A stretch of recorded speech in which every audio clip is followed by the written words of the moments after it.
Be alive and kicking for your brain to be ticking. But the brain is always ticking, and it's doing so many things, which is really quite, pardon the pun, but mind-boggling when you think about how important it is.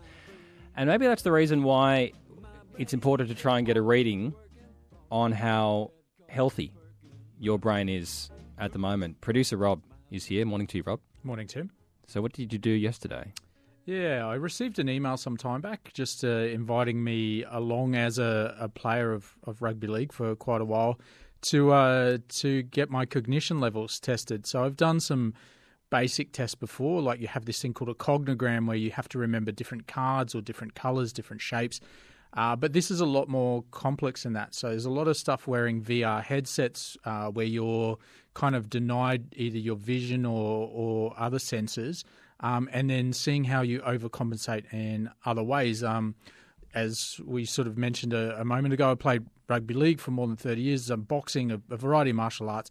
So I'm really a prime candidate in the concussion area. 30 years. Yeah. Long time. So I do accept all responsibility for that. It's my choice. But I thought it would be nice to know where I'm at this time. So I met up with this gent, Dr. David Hendrey from Brain Excellence at Batinia, and went out to see him. And tell us a bit about what he's trying to do here. Yeah, so he's trying to get a baseline reading for people that are in community sport. He has worked with people in upper levels, and they're saying, they expect for the Olympics that they may be involved, being so close to the stadium, and they can cover soccer as well. Constantly hitting the ball in soccer can give you concussions. There's other sports as well, like even BMX. Coming off your BMX bike, you can do that.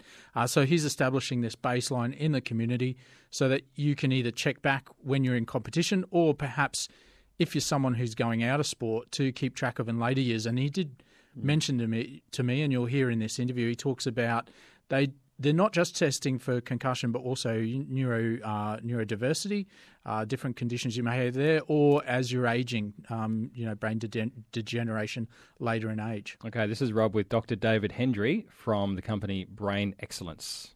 So today we're doing a whole lot of different tests to find out what we call a baseline. So how healthy is your brain is essentially the question we're going to answer.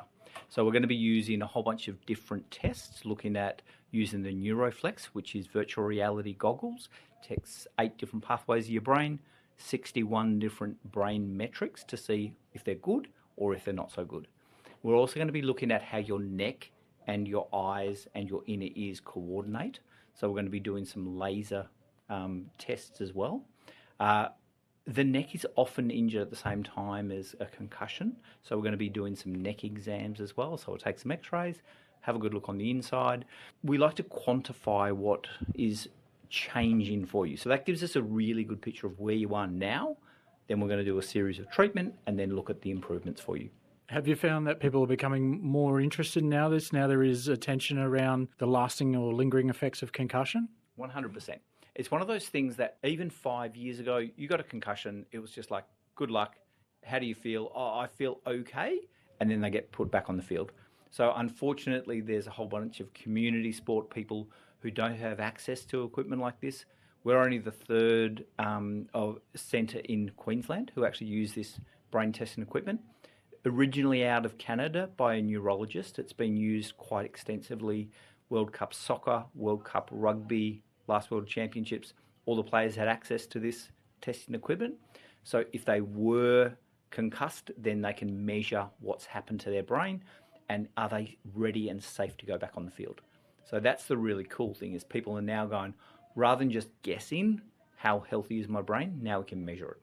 Are some of the sports working in collaboration with you on this? Correct. Yeah, there's a whole bunch of rugby clubs, AFL clubs getting involved in this. Formula One, NRL, AFL, all the big guys are starting to get involved because they want their players to be at their best. So player welfare, but also player performance. If you can perform well because your brain's working well, because we're testing speed and reaction times. We're testing coordination between your brain and your body.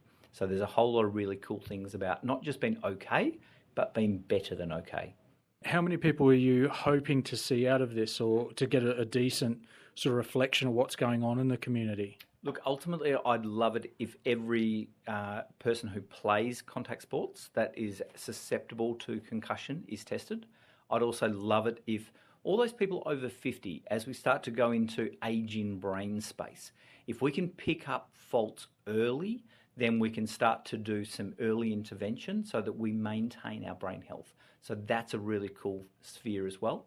The other area that this is really applicable for is ADHD, the neurodevelopmental delay stuff. So if a kid's brain isn't developing well and they're getting attention deficit disorders and those type of things, then we can pick up what parts of their brains aren't developing and we can specifically target those to get their brains back on track.